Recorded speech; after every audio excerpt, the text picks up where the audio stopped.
ગીર એ માત્ર જંગલ નથી, ગુજરાતની ઓળખ પણ છે. અને સિંહ માત્ર એક પ્રાણી નહીં, પરંતુ ગૌરવ, ગર્વ અને વારસાનું જીવંત પ્રતીક છે. પરંતુ છેલ્લા કેટલાક દિવસોમાં સિંહોના વધતા મોતે સમગ્ર રાજ્યને ચિંતામાં મૂક્યું. વન વિભાગના અધિકારીઓ હવે દિવસ રાત જંગલમાં દોડધામ કરી રહ્યા છે. પીસીસીએફ ભવાનીપતિ ખુદ ગીરથી લઈને પીપાવાવ સુધી સતત નિરીક્ષણ કરી રહ્યા છે.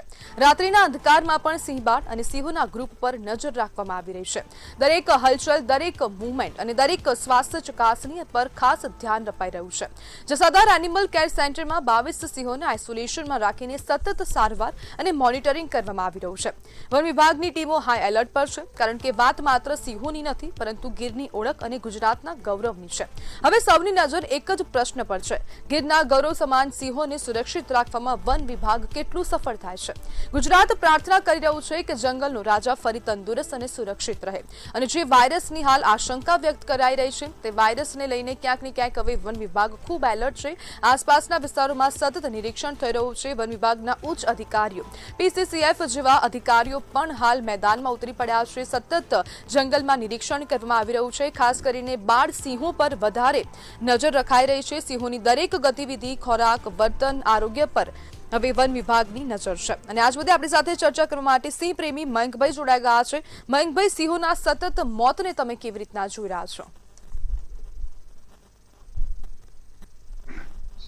સિંહના જે મોત થઈ રહ્યા છે, ટપોટપ જે સિંહ મરી રહ્યા છે, અને અત્યારે જે વન વિભાગ જે ભાગાદોડી કરી રહ્યું છે, તો સિંહના મોત ખૂબ જ ગંભીર બાબત છે.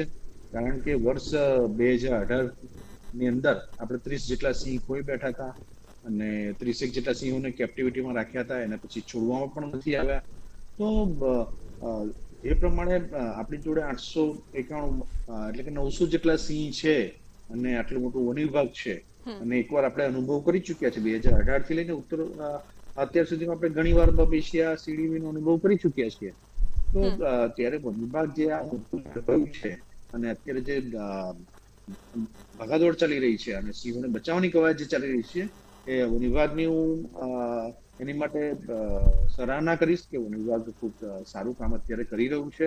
પરંતુ સિંહના મોત છે એ ખૂબ જ ગંભીર અને મહત્વપૂર્ણ બાબત અત્યારે હાલમાં બની ગઈ છે. મયંકભાઈ, વન વિભાગ કાર્યવાહી કરી રહ્યું છે અને સતત દેખરેખ પણ કરી રહ્યું છે, પરંતુ હવે વન વિભાગની સામે પણ કેટલાક પડકાર ઉભા થયા છે આ કામગીરી દરમિયાન. બિલકુલ, વન વિભાગ સામે પણ ઘણા પડકારો તો છે જ. કારણ કે વન વિભાગ કોઈ પણ બાબતમાં પારદર્શિતા રાખતું નથી, જેને લઈ અને ઘણી બધી મિસકોમ્યુનિકેશન થાય છે, અસમંજસ ઊભી થાય છે. નિષ્ણાતો, સિંહ પ્રેમીઓ, સ્થાનિકો ની સાથે વન વિભાગ પારદર્શિતા રાખતું નથી. એટલે સૌથી મોટા પડકાર તો પોતે ઉભા કરે છે. બીજું કે વેટરનરી ડોક્ટર્સ હાલમાં રાજીનામા આપ્યા છે. 12 થી વધારે ડોક્ટરોએ રાજીનામા આપ્યા છે, અને 15 જૂનથી એ લોકો જેમની ફરજ છે ફરજમાંથી મુક્ત થઈ જશે એવી એક મુહિમ પણ ચાલી છે. તો વન વિભાગ હજુ સુધી એનો કોઈ ઉકેલ લાવ્યો નથી. બીજી બાજુ એ છે કે વન વિભાગ એમ કહી રહ્યું છે કે છેલ્લા 4 દિવસથી આ કવાયત ચાલી રહી છે, તો એક પણ રિપોર્ટ જાહેર નથી કર્યો. અને ખરેખર શું રોગ છે, સીડીવી છે, બબેશિયા છે, અન્ય કોઈ છે, તો એના જે રિપોર્ટ છે, તો ગઈકાલે હું માનનીય વનમંત્રીશ્રીનું વક્તવ્ય સાંભળતો હતો, તો તેમણે કહ્યું કે હજુ 4-5 દિવસ લાગશે રિપોર્ટ આવવાને. તો વન વિભાગ સામે આ બધા પડકારો છે, અને ગુજરાતનું ગૌરવ કહેવાય. આખા વિશ્વમાં માત્ર એશિયાટિક સિંહ ગુજરાતમાં હોય, અને ત્યારે એની માટેના જે વ્યવસ્થાપન હોય એમાં સરકાર, વન વિભાગ વામણું પુરવાર થયું છે. અને જે પ્રમાણે મોઢવાડા સાહેબે 3-4 દિવસનો સમય કહ્યો, તો એ પણ સિંહો માટે ગંભીર બાબત છે કે ભાઈ જયારે રિપોર્ટ આવશે ત્યાં સુધી ઘણા સિંહ ના મૃત્યુ થઈ જશે. અને બીજું કે જે આંકડા એ લોકો બતાવી રહ્યા છે, તો માહિતગાર સૂત્રો દ્વારા, સ્થાનિકો દ્વારા એવું જાણવા મળે છે કે સિંહની મૃત્યુની સંખ્યા વધારે છે. મયંકભાઈ, હવે 9 જેટલા સિંહોના મોત થયા છે, અને જે પ્રમાણે આપ પણ કહી રહ્યા છો કે વન વિભાગ પારદર્શિતા નથી રાખતું, તો પારદર્શિતા ન રાખવાનું કારણ શું હોઈ શકે?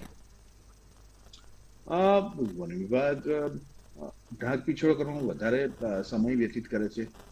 સામાન્ય સંજોગોમાં પણ સિંહનું મૃત્યુ થયું હોય તેમ છતાંય આજ સુધી વન વિભાગે કોઈ પણ સિંહના મૃત્યુના પોસ્ટમોર્ટમ રિપોર્ટ ક્યારે જાહેર નથી કર્યા.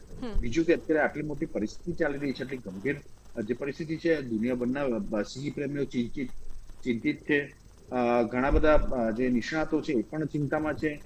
મીડિયાના મિત્રો વન વિભાગનો સંપર્ક કરવાની કોશિશ કરે છે, તો એ લોકો કોઈ જવાબ નથી આપતા. તો વન વિભાગ એવું તો શું કરવા માંગે છે કે આ પારદર્શિતા રાખતું નથી. વન વિભાગે વ્યવસ્થા રાખવી જોઈએ, એક અધિકારીને નિયુક્ત કરવો જોઈએ અને એ અધિકારી મીડિયાને પૂરેપૂરી સંપૂર્ણ જાણકારી આપે. એ લોકો એમના પોર્ટલ પર, ડોમેન પર મુખ્ય બધી માહિતીઓ, અને જે પ્રમાણે કુંડળીમાં વોર ભાગવાની જે ટેવ છે પહેલેથી વન વિભાગની, અને આમ જોવા જઈએ તો છેલ્લા કેટલા વર્ષોમાં એ વધી ગયું છે.